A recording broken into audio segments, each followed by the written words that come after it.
I'm Aidan Booth, and today I've got a special guest here who's here to tell you about his success online. Now, I think you're going to get some real actionable tips from this interview, some real nuggets of wisdom, and I know that after listening to this interview, you'll believe more than ever that online success is possible.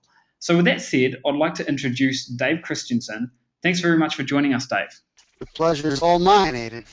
Fantastic. Well, the first question that I've got for you, Dave, is about income because that's ultimately what people are interested in. And before we talk about your current income, I want to know how much were you earning 6 months ago?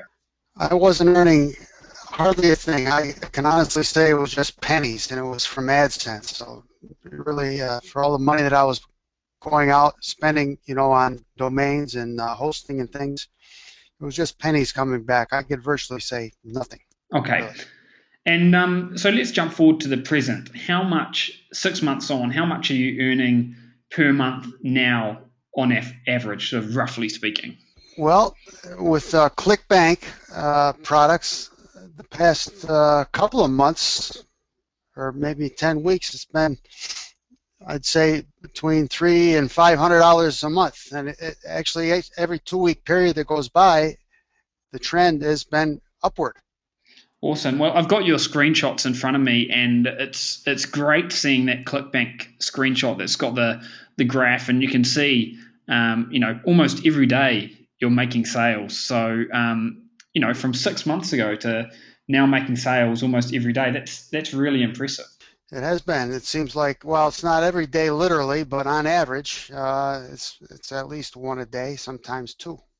Awesome. And that's a big increase from 6 months ago, not earning anything to now where you're getting, maybe towards $500 per month in passive income. And it leads me to my next question, which is what kind of monetization methods are you using on the websites that are making most of your income? Right now, it's just ClickBank, Okay, so affiliate marketing. affiliate marketing. That's right. All right. And, affiliate marketing, that for me personally is still one of the best sources of hands off income. It's still something that's working really, really well. So, in the last sort of 6 to 9 months, how many affiliate marketing websites have you launched? I've launched 4. Okay. And of these 4 sites, how many of them are contributing significantly to the money that you're currently making? Really, just 2. The other 2 are fairly new yet. They're still, getting rankings and traffic. They're not there yet.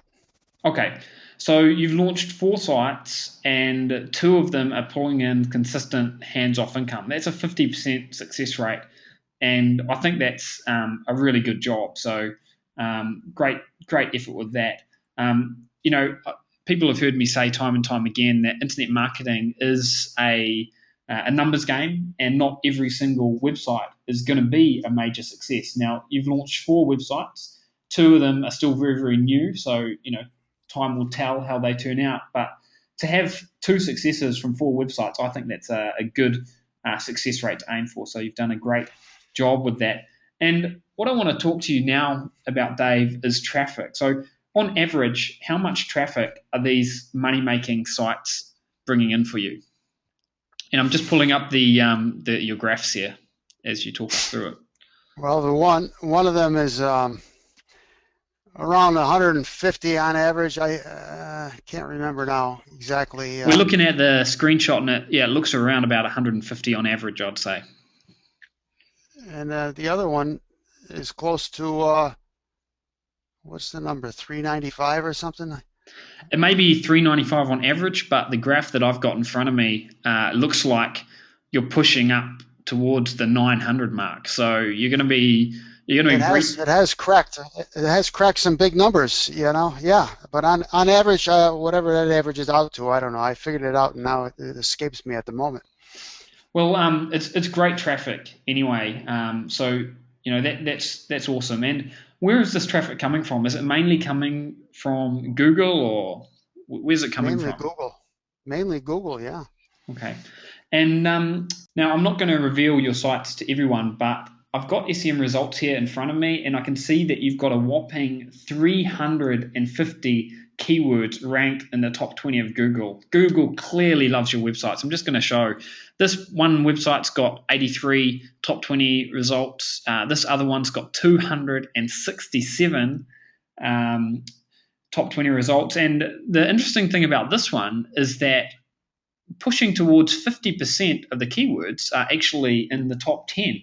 So that's a great result considering these websites haven't been online for all that long. You're obviously doing something right because Google loves these sites. So were you aware that you've got 350 keywords in the top 20, or have you been monitoring that much?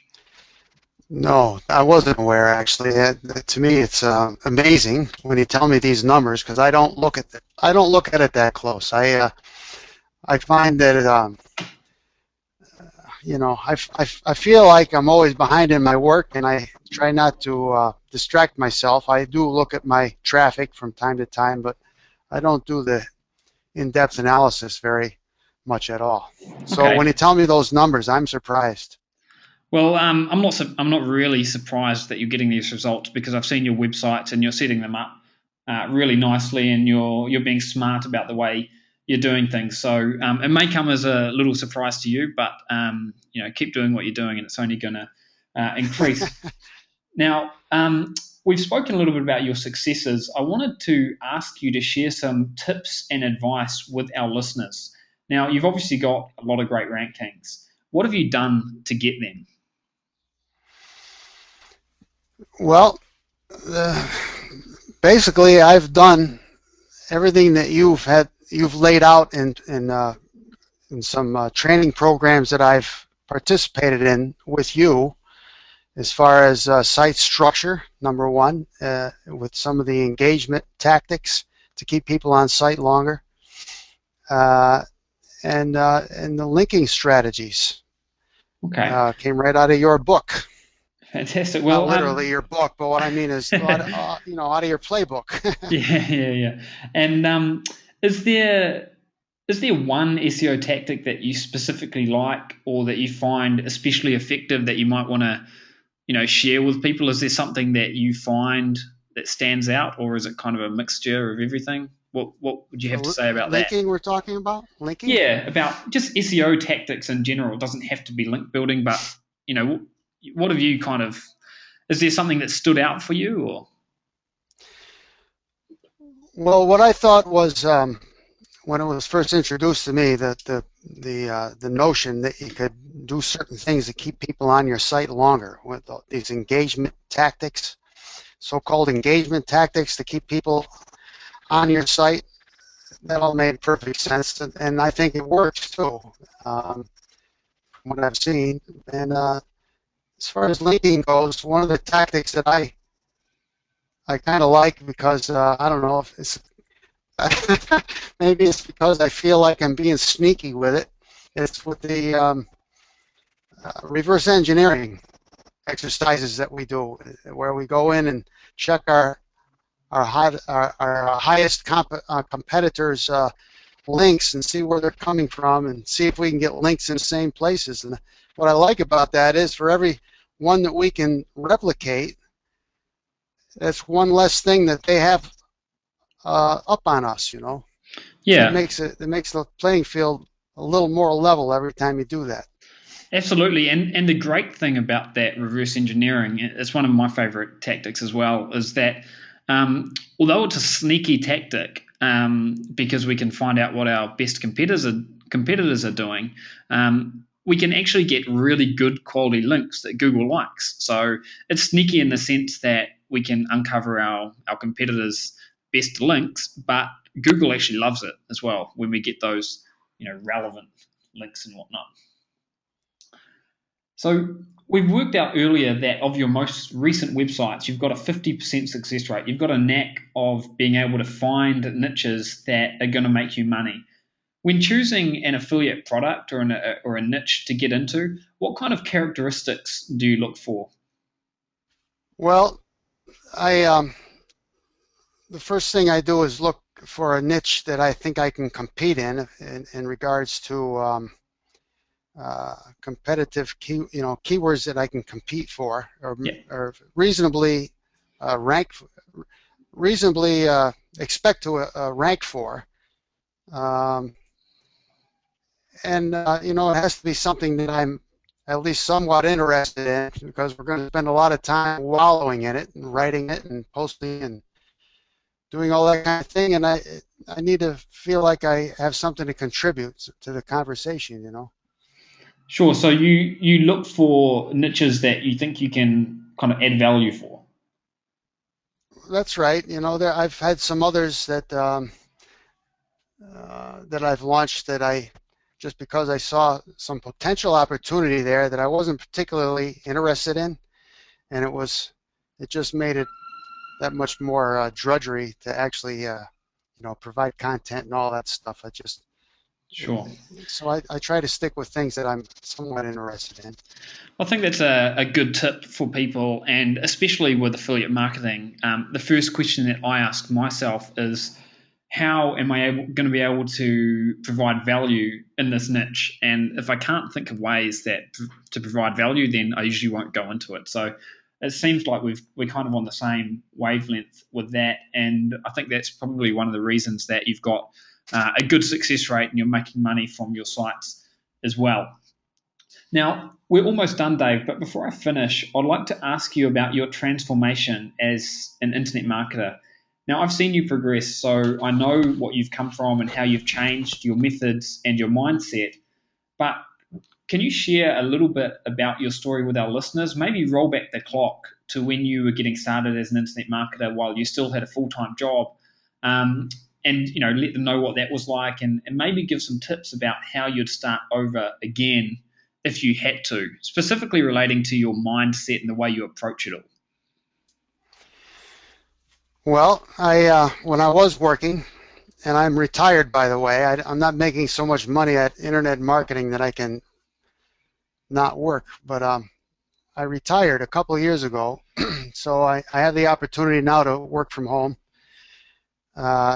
But when I was working, a couple of years before I stopped working, I started dabbling in building websites. I was introduced to an online course by somebody, and I had a background in internet marketing, not internet. I'm sorry, it was network marketing, multi-level marketing.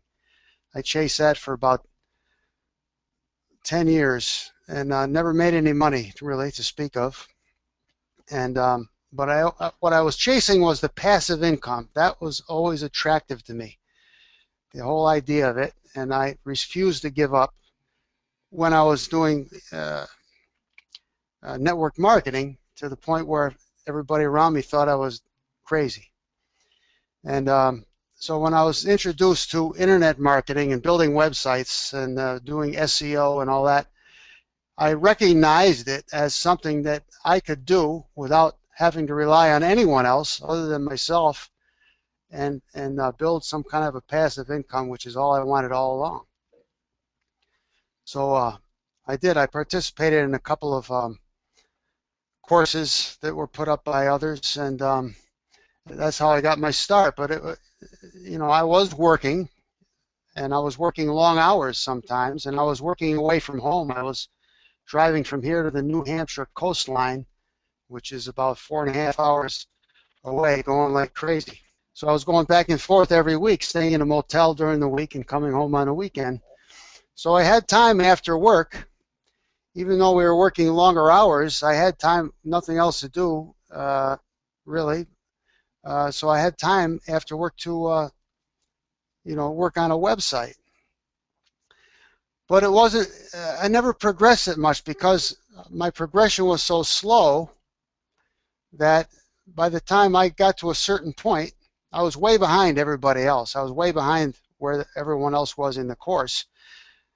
And before I could catch up or really do anything to meaningful, to get traffic or ranking, I was so far behind that there was another course coming out. So I would jump on that. And of course that meant start fresh with a new website, new niche. and the other one would just take a back seat. So I did that. I did that about 3 or 4 times. So I had a bunch of sites out there that were built, but they weren't getting any traffic. They had no rankings because I never did any link building. And I went along like that for a couple of years. You know, I was learning stuff, and I kept learning the latest things, latest methods, and all this with each new course I took, which that was important to me to stay on top of things with the latest, because you know everything changes so quickly. So you know, when I finally found you, Aidan, I finally found your course, one of your courses, a couple of years ago, and the state of the business changed too. You know, everything went from being quick, hurry, build it, bang them out. Let's do all these shortcuts and see if we can fool Google into giving us a top ranking. All that changed, and it became apparent that we had to give Google what they wanted to see, because it was in our own long-term interest to do that. And then we started building authority sites. So that's when things started to turn around. So you kind of went from banging out maybe smaller websites, trying to leverage, you know, temporary loopholes, to what you're building now, which are kind of really useful sites, which are actually helping people and are going to be there for the long term. That sounds like one of the big transformations you're mentioning. Is that right, Dave? That is right. You know, we in my mind, we stopped trying to fool Google and started to try to give them what they want to see, right? Fantastic. Excellent. Well, finally, Dave, and this is the last question I've got for you. What have been the key reasons that you've seen success in the last 6 months or so after struggling, you know, for some time online, bouncing around from product to product and whatnot? What have you, um, you know, what are some of the key reasons that you've succeeded in the past 6 months?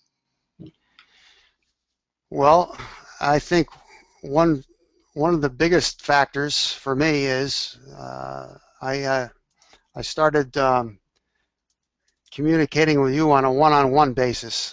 I signed up with you, as you know. I'm talking to everybody who's watching the video right now. I signed up as a one-on-one student, which gave me someone to go to directly with any question that I might have at just about any time via email. And that for me, that prevented a lot of false starts and missteps. Perhaps prevented me from going down the wrong path, because I had someone to ask a question to, and I could get an answer right away. Before that, you know, you can learn a lot and you can get questions answered on the forum, and I still do that, and that's important and it's very useful. But you know, to me, and you know, there was a time when I couldn't afford to do everything I'm doing now. You know, everybody has their own level of resources, and because I always had approached this like a business, and I've been in other businesses before, I know that before you start making money, you're going to have to put a lot of money out and build a business before you start seeing money coming back in. And this was just a part of it. Now, I'm fortunate enough to be able to have the resources right now to do more as far as initial outlay before I expect to see a return on my investment. And the one-on-one coaching was a big part of that for me. And I think, well, one big thing I'll add is when Panda and Penguin were kicking us around last fall, I think it was, I lost 3 sites that I spent the better part of that 2012 building. They were AdSense sites. I built them, and they were all built, and one of them was getting rankings. The other 2 were still trying to get a little traction, but they all 3 of them went down. They were lost, and instead of sitting around sulking about it and, you know, thinking about quitting, because I was a one-on-one student and had direct access to Aidan, he was able to, you, Aidan, were able to, bolster my confidence and kept me right on going. I hardly missed a beat. I launched into a brand new site in very short order. I'll give you a funny little story, another analogy that kind of goes parallel with that. When I was younger, one of the things I did for kicks was I used to skydive. And when I was just beginning that, you have to go on a static line, which means you're on a tether. You get out and your parachute opens automatically when you get to the end of the tether.